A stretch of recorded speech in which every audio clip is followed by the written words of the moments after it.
और अब सीधे लिए चलेंगे आपको देवास, जहां सीएम डॉक्टर मोहन यादव पहुंचे हैं। मेला ग्राउंड पर सीएम की आम सभा है और इस सभा का हिस्सा बनने सीएम सरकार की चिंता है। सरकार के माध्यम से इस रोड पे भी अब हमारे सभी बड़े रोड, देवास से भोपाल, भोपाल से जबलपुर, भोपाल से ग्वालियर, भोपाल से कहीं जाने वाले रोड या इंदौर उज्जैन रोड, सड़कों पे गौ माता नहीं दिखेगी।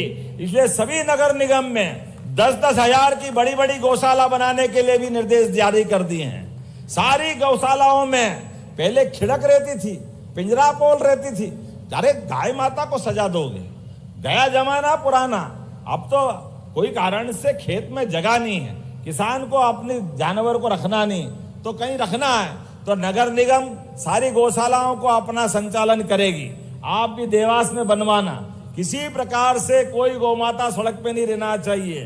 बारिश का सीजन आने वाला है, हमारे सभी प्रकार के पशु जिनको आप आपकी भाषा में आवारा कहते हो, उन सबकी व्यवस्था सरकार के माध्यम से। जोरदार अभिनंदन करें अपने सरकार के माध्यम से। गौ माता की जान बचाना है। कितना अच्छा लगता है कि गौ माता अरे अपना जीवन पालती है। हमको मालूम है गौ माता वो माता है जो अपने बच्चे का भी ध्यान रखती है और हमारा भी ध्यान रखती है।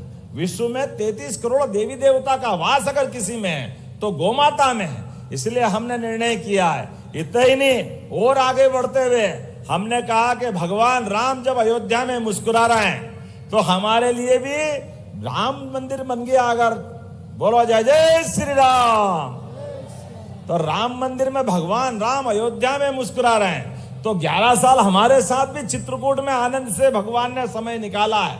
वो चित्रकूट जहां गुप्त गोदावरी और अपनी गोदावरी नदी और अपने बीच में वो नानाजी देशमुख का पूरा प्रोजेक्ट, तो हमने निर्णय किया है कि चित्रकूट को भी अयोध्या की तर्ज पर अच्छा करने वाले हैं। जोरदार अभिनंदन करें भगवान राम के धाम के लिए भी। जहां जहां भगवान की लीलाएं श्री राम की हुई, प्रत्येक स्थान को तीर्थ बनाएंगे। और जब बाबा महाकाल महालोक के लिए एक बार महाकाल महाराज की, जब महाकाल का आनंद आया तो ओंकारेश्वर क्यों पीछे रहना चाहिए। ज्ञानेश्वर जी चिंता मत करो, जब हमने राजवाड़े इंदौर में मीटिंग की तो अभी तक के किसी देवस्थान पे इतनी बड़ी राशि मंजूर नहीं की है। महाकाल के महालोक की तर्ज पर ओंकारेश्वर भी 2250 2250 करोड़ हमने मंजूर किए। बोले ओंकार महाराज की।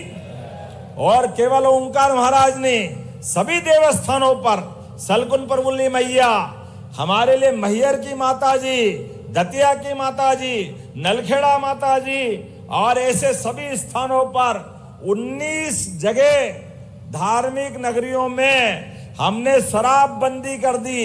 ये शराब का काम खराब, घर के घर बिगड़ जाते हैं। होना चाहिए कि नहीं होना चाहिए, मेरी बात से सहमत हो तो।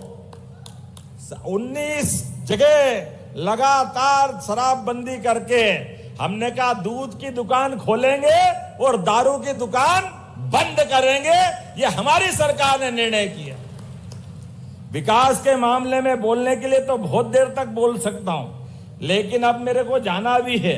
अभी तो सिमस्त आ रहा है, सिमस्त में बहुत सारे काम आपके बीच करना है। लगातार मैं जवाबदारी के साथ कह रहा हूं, जितना अच्छा प्रयागराज में कुंभ हुआ है, 100% जवाबदारी के साथ 2 दिन बाद यशस्वी प्रधानमंत्री आ रहे हैं अहिल्या महारानी के लिए। अहिल्या माता का जीवन कितना उत्कृष्ट है, माता बहनों के लिए आदर्श है। जो हमारे देश के बारे में प्रश्न उठाते थे कि हाँ भारत में माता बहनों के बारे में दुनिया को सिखाना, हमको सिखाते थे। अरे 300 साल पहले महारानी अहिल्याबाई ने सत्ता के सूत्र संभाल करके अपने नागरिकों के लिए कैसे काम कर सकते हैं, इसके आदर्श उदाहरण उन्होंने प्रस्तुत किए।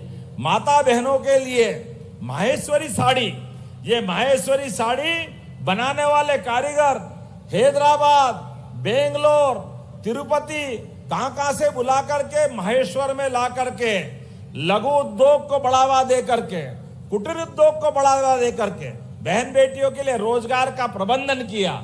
इसलिए अहिल्या महारानी ने अपने जीते जी अपने नागरिकों की, खास करके माता बहनों की, कल्याणी बहनों की, जो बहन का सुहाग किसी कारण से चला गया, विधवा हो गई, उनके पुनर्विवाह का कार्यक्रम चलाया। हमारी सरकार ने भी निर्णय किया। आप भी ध्यान रखना, जितने जनप्रतिनिधि बैठे हैं, आपकी विधानसभा के अंदर भी विधवा विवाह, कल्याणी विवाह जिनको हम बोलते हैं, अगर आप करवाओगे 2 लाख रुपया प्रति बहन हम उनको राशि देने वाले हैं हमारी सरकार के माध्यम से। बहन का सुहाग उजड़ जाए और पहाड़ सा जीवन, कितने कष्ट आते हैं उसके जीवन में, ऐसे में हमारी भावनाओं को जागृत करने की जरूरत है। हमारे घर में भी हो सकती बहनें, उनका जीवन फिर बनाने की जरूरत, उनका जीवन सुधारने की जरूरत, उनकी मदद करने की जरूरत। पैसा लगेगा कोई बात नहीं, लेकिन गर्व के साथ हमको उसका जीवन फिर बनाना चाहिए। इतना ही नहीं, कोई चौराहे पर कोई एक्सीडेंट हो जाए, सड़क पर किसी कारण से कोई घायल मिले तो डरना मत। आप घायल को उठा करके हॉस्पिटल पहुंचाना, उसकी जान बचाना जरूर है। हमारी सरकार माननीय मोदी जी के माध्यम से 25,000 रुपया पहुंचाने वालों को भी इनाम देने वाली है। इनाम का महत्व इतना ही है, ये मानवता फिर जीवित होना चाहिए। हर एक आदमी के जीवन में कष्ट आ सकता है।